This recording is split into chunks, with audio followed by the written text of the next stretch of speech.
안녕하세요. 드라마 터는 기자의 신상민입니다. 이번에 다룰 드라마는 바로 우리들의 블루스입니다.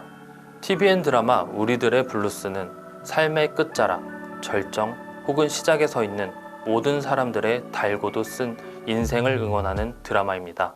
대한민국의 대표 드라마 작가이자 사회성 짙은 휴머니즘과 훈훈한 로맨스를 주로 집필한 노희경 작가의 작품이기도 합니다. 출연진도 어마어마합니다.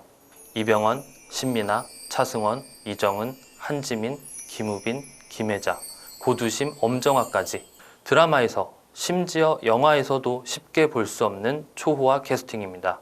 드라마는 14명의 주인공들의 관계가 조금씩 엮이는 옴니버스 형식의 드라마입니다.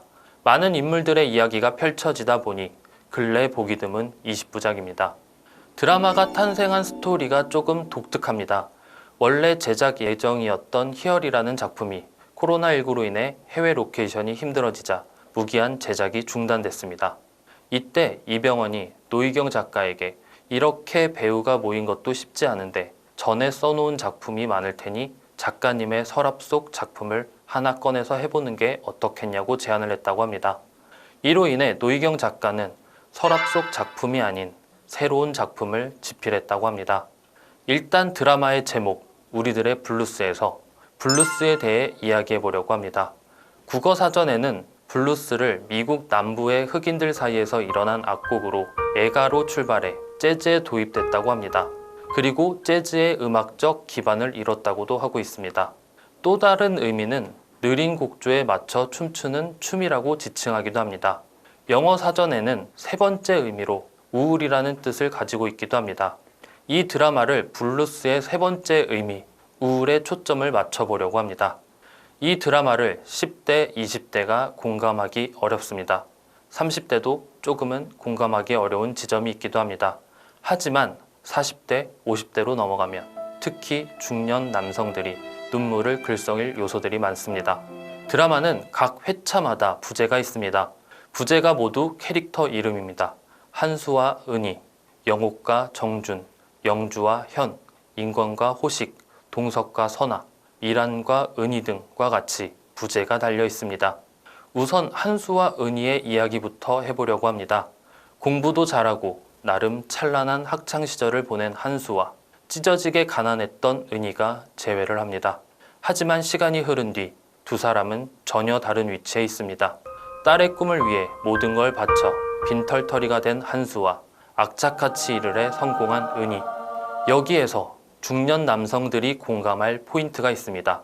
가족 혹은 자식을 위해 꿈을 포기한 중년 남성들의 우울입니다. 삶이 고단한 중년, 가족을 위해 자존심도 내려놓고 바닥까지 내려갈 수 있는 중년의 모습.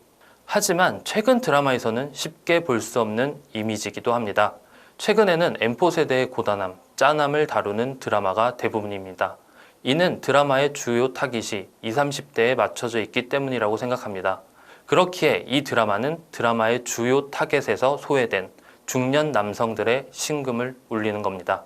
인권과 호식 에피소드도 홀로 자식을 키우는 중년 남성들의 삶에 초점이 맞춰져 있습니다. 영주와 현의 에피소드도 어찌 보면 인권과 호식의 에피소드를 위한 빌드업 과정이라고 할 수 있습니다. 결국 한수, 인권, 호식은 자식의 꿈을 위해 자식에게 떳떳한 아버지가 되기 위해 힘겹게 살아가는 대한민국 중년 남성들의 우울함을 보여줍니다. 두 번째, 이 드라마가 특별한 이유는 제주도를 바라보는 시각입니다. 이전의 드라마들 속 제주도는 낭만의 섬처럼 그리고 있습니다.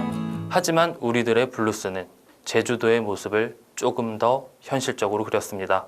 무엇보다 제주도의 공동체 의식이 현실적이라고 생각합니다.